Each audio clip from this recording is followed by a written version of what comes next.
기아 팬들, 이제 진짜 옷을 준비하셔야 할 것 같습니다. 전반기 내내 선수들 부상으로 마음고생 많으셨을 텐데요. 드디어 기아가 전원 복귀 일정을 발표했습니다. 먼저 에이스 이휘리가 1년 만에 돌아옵니다. 그리고 나성범, 김선빈, 김도영까지 순서대로 복귀를 예고했죠. 이범호 감독이 직접 올스타 브레이크 이후 얼굴을 볼 수 있을 것이라고 말했고, 전반기 내내 힘겹게 버텨준 기존 선수들의 부담도 이제는 크게 줄어들 수 있게 됐습니다. 후반기 기아가 드디어 제대로 된 반격 시나리오에 들어갈 예정인데요. 부상으로 구멍났던 선발진, 비어있던 중심 타선, 허전했던 내야진이 마침내 완전체로 돌아옵니다. 전반기 내내 팬들의 마음을 아프게 했던 아쉬운 경기력을 이제 후반기에 한 번에 뒤집을 수 있는 절호의 기회가 왔다는 이야기입니다. 오늘 영상에서는 부상 선수들의 구체적인 복귀 일정과 완전체 기아가 후반기 리그 판도를 어떻게 뒤흔들 수 있을지 자세히 살펴보겠습니다. 기아 완전체 시나리오의 시작은 바로 마운드의 심장, 이혜리의 복귀입니다. 그는 지난해 6월 팔꿈치 인대 접합 수술, 이른바 토미존 서저리를 받으면서 시즌 전체를 통째로 날려야만 했습니다. 많은 팬들이 올해 복귀도 힘들 것이라고 예상했지만 이휘리는 모두의 예상을 뛰어넘는 빠른 회복 속도를 보여주었죠. 지난 3월부터 단계적으로 재활 피칭을 이어왔고, 최근 한평에서 열린 퓨처스리그 경기에서 이미 2차례의 실전 등판까지 성공적으로 마쳤습니다. 첫 번째 등판에서 최고 구속이 151km까지 찍혔고, 두 번째 경기에서도 직구 평균 구속이 144km 이상을 기록하며 건재함을 과시했습니다. 이범호 감독도 직접 올스타 브레이크 직후에는 1군에서 합류하는 모습을 볼 수 있을 것이라고 밝히며 그의 복귀가 임박했음을 알렸습니다. 전반기 내내 국내 선발진이 임시 방편, 소위 땜질로 버텨왔던 상황에서 이휘리가 돌아온다면 선발 로테이션의 안정감은 이전과 비교할 수 없을 정도로 달라질 수 있습니다. 기존의 강력한 외국인 원투 펀치에 더해 토종 에이스 이휘리가 다시 합류하게 되면 기아의 마운드는 사실상 리그 정상급 라인업으로 복귀한다는 평가가 나오고 있죠. 팬들이 이혜리의 복귀를 손꼽아 기다릴 수밖에 없는 이유입니다. 기아 팬들이 기다리는 또 한 명의 핵심 선수는 바로 거포 나성범입니다. 부상으로 전반기 전체를 쉬어야 했던 나성범이 최근 후반기 시작과 함께 돌아올 수 있다는 반가운 소식이 전해졌죠. 올 시즌 나성범이 빠진 중심 타선의 빈자리를 여러 선수들이 돌아가며 메웠지만 그가 만들어내는 폭발적인 장타력과 상대 투수에게 주는 압박감의 차이는 분명히 존재했습니다. 지난해 나성범은 부상으로 이탈하기 전까지도 3번 혹은 4번 타순에서 팀 공격의 중심축 역할을 완벽하게 수행해 주었는데요. 나성범이 돌아오면 소크라테스와 김도영, 최영우까지 이어지는 중심 타선이 자연스럽게 무게 중심을 잡게 됩니다. 1회부터 상대 투수를 긴장시킬 수 있는 강력한 파워히터가 다시 등장한다는 이야기입니다. 이범호 감독도 나성범의 복귀 준비가 매우 순조롭게 진행되고 있다고 밝힌 만큼 기아 팬들은 올스타 브레이크 직후부터 완전체 중심 타선을 다시 볼 수 있을 것으로 기대하고 있습니다. 나성범의 복귀는 단순히 한 명의 강타자가 추가되는 것을 넘어 기아의 공격 패턴 자체를 다시 정상 궤도로 올려놓는 가장 중요한 열쇠가 될 수 있습니다. 기아 전원 복귀 시나리오에서 또 하나 중요한 축은 바로 내야의 핵심, 김선빈과 김도영입니다. 김선빈은 기아 내야의 중심이자 심장이라고 할 수 있죠. 그가 부상으로 자리를 비우면서 기아는 내야 수비와 공격의 연결 플레이에서 여러 차례 허점을 드러냈습니다. 베테랑의 공백이 팀에 얼마나 큰 영향을 미치는지 다시 한번 느낄 수 있었는데요. 다행히 김선빈도 후반기 시작과 함께 복귀할 것으로 예상되고 있습니다. 여기에 차세대 슈퍼스타 김도영까지 돌아옵니다. 김도영은 젊은 에너지와 폭발적인 스피드로 기아 타선에 활력을 불어넣는 핵심 플레이어인데요. 김도영이 테이블 세터 역할을 하며 1루를 밟아주고 그가 중심 타선까지 공격의 흐름을 연결한다면 기아의 공격 루트는 완전히 살아날 수 있습니다.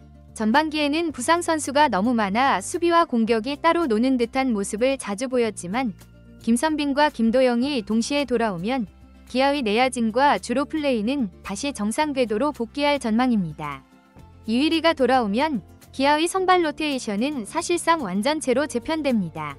외국인 투수 네일과 알드레드가 제 몫을 해주고 있는 상황에서 이휘리가 복귀하면 국내 선발진의 짐이 크게 줄어듭니다. 전반기 동안은 김기훈과 윤영철 같은 젊은 투수들이 무거운 이닝 부담을 떠안아야만 했는데요. 이제는 이들이 로테이션의 뒤쪽에서 부담을 덜고 차분히 성장할 시간을 벌 수 있게 되는 것입니다. 선발진이 이처럼 단단해지면 자연스럽게 불펜 운영에도 여유가 생깁니다.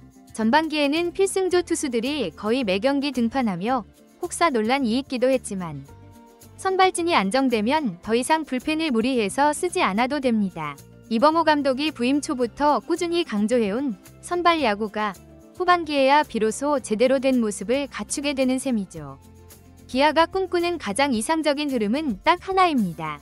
선발 투수가 이닝을 최대한 길게 끌고 가고 불펜 투수들은 체력을 관리하며 타선이 꾸준히 점수를 뽑아주는 완벽한 밸런스. 그리고 이 꿈의 그림이 이제는 현실이 될 가능성이 점점 더 높아지고 있습니다. 전반기 기아는 주축 선수들이 줄줄이 부상으로 이탈하는 최악의 상황 속에서도 상위권 경쟁에서 완전히 무너지지 않고 끈질기게 버텨왔습니다. 선발진이 꿋꿋하게 버텨주었고 그 빈자리를 젊은 선수들이 한 경기 투혼으로 메워냈기 때문입니다. 이제 이휘리부터 나성범, 김선빈, 김도영까지 팀의 핵심 전력들이 모두 돌아오면 기아의 경기력은 전혀 다른 수준으로 올라갈 것이라는 전망이 지배적입니다. 후반기 시작과 함께 선발진은 안정감을 되찾고 중심 타선은 다시 묵직한 무게감을 갖추게 될 것으로 보입니다. 리드오프부터 클린업 트리오까지 막힘없이 공격이 연결되고 내야 수비 또한 빈틈이 사라집니다. 팬들이 그토록 애타게 기다렸던 기아의 완전체 그림이 드디어 현실이 되는 것입니다. 올스타 브레이크 이후 기아가 5강 싸움을 넘어 리그 2위권까지 넘볼 수 있다는 분석이 나오는 이유도 바로 여기에 있습니다. 부상으로 무너졌던 팀이 다시 하나 되어 일어서는 모습, 그리고 후반기 내내 연승가도를 달리며 반등의 드라마를 쓸 수 있다는 기대감이 점점 더 커지고 있습니다. 기아 타이거즈는 전반기 내내 주축 선수들의 공백을 온몸으로 버텨왔습니다. 그 힘겨운 시간이 있었기에 이제 돌아오는 선수들의 복귀가 더 큰 의미를 갖는 것인데요. 이휘리가 다시 마운드에 힘차게 공을 뿌리고 나성범, 김도영, 김선빈이 중심 타선에 합류하게 되면 기아는 이전과는 완전히 다른 팀으로 변모할 수 있습니다. 내야진이 제자리를 찾으면 기아의 야구는 더 이상 전력 공백이 아닌 완전체라는 이름으로 불리게 될 것입니다. 후반기 기아는 팬들이 그토록 원했던 강팀의 색깔을 다시 보여줄 수 있는 절호의 기회를 잡았습니다. 이번 복귀 시나리오가 더욱 특별한 이유는 단순히 부상자들이 돌아온다는 의미만을 가지는 것이 아니기 때문입니다. 기아는 지난해부터 계속해서 이어진 부상 악령 때문에 단 한 번도 자신들의 팀 컬러를 제대로 보여주지 못했죠. 팬들은 매년 스프링 캠프에서 선수단 전체가 모여 희망을 노래해도 정작 시즌이 시작되면 한두 명씩 부상으로 빠져나가는 모습을 속절없이 지켜봐야만 했습니다. 하지만 이번에는 그 슬픈 흐름이 완전히 달라질 수 있습니다. 특히 이휘리라는 좌완 토종 에이스는 단순히 선발 한 자리를 채우는 것을 넘어서 기아가 키워낸 대표적인 프랜차이즈 스타라는 상징성을 가지고 있습니다. 이 선수가 다시 건강하게 마운드에 서는 것만으로도 팬들에게는 기아 마운드의 자존심이 살아난다는 강력한 신호가 될 수 있죠. 나성범의 복귀도 마찬가지입니다. 중심 타선에서 상대 투수를 압도할 수 있는 베테랑 거포가 있느냐 없느냐는 팀의 득점력에서 하늘과 땅 차이를 만들어냅니다. 여기에 김도영의 스피드와 김선빈의 안정감이 더해진다면 기아의 타선은 매우 다양한 루트를 통해 점수를 뽑아낼 수 있게 되는데요. 전반기에는 주자가 출루해도 다음 타석으로 연결이 되지 않고 흐름이 끊기는 답답한 장면이 많았지만 후반기에는 타순 어디에서든 출루하고 또 그 주자를 불러들이는 짜임새 있는 공격력이 기대되고 있습니다. 또 하나 의미 있는 변화는 바로 백업 선수들의 성장입니다. 주전 선수들이 자리를 비운 동안 오선우, 김규성, 한준수 등이 그 빈자리를 훌륭하게 메우며 버텨주었죠. 그동안 쌓인 소중한 경험들은 이 선수들이 후반기에 더 큰 힘을 발휘하는 중요한 밑거름이 될 수 있습니다. 이제 남은 변수는 부상의 재발 없이 이 선수들이 예정된 일정대로 무사히 복귀하는지, 그리고 복귀 후에 곧바로 실전 감각을 얼마나 빨리 끌어올릴 수 있느냐 하는 점입니다. 이범호 감독도 절대 무리해서 복귀 시점을 앞당기지는 않겠다고 못을 박았죠. 급하게 복귀했다가 또다시 부상이 재발하면 팀의 전력은 다시 흔들릴 수밖에 없기 때문입니다. 지금은 하루, 이틀의 승패가 중요한 것이 아니라 후반기 전체를 어떻게 안정적으로 운영하느냐가 가장 큰 핵심입니다. 기아가 준비한 역대급 반격 시나리오가 올스타전 이후 어떻게 시작될지, 또 어떤 짜릿한 반전 드라마로 이어질지 함께 지켜봐야겠습니다. 이번 영상은 여기서 마치겠습니다. 재밌게 보셨다면 구독과 좋아요, 알림 설정 부탁드립니다. 그럼 오늘도 시청해주셔서 감사합니다.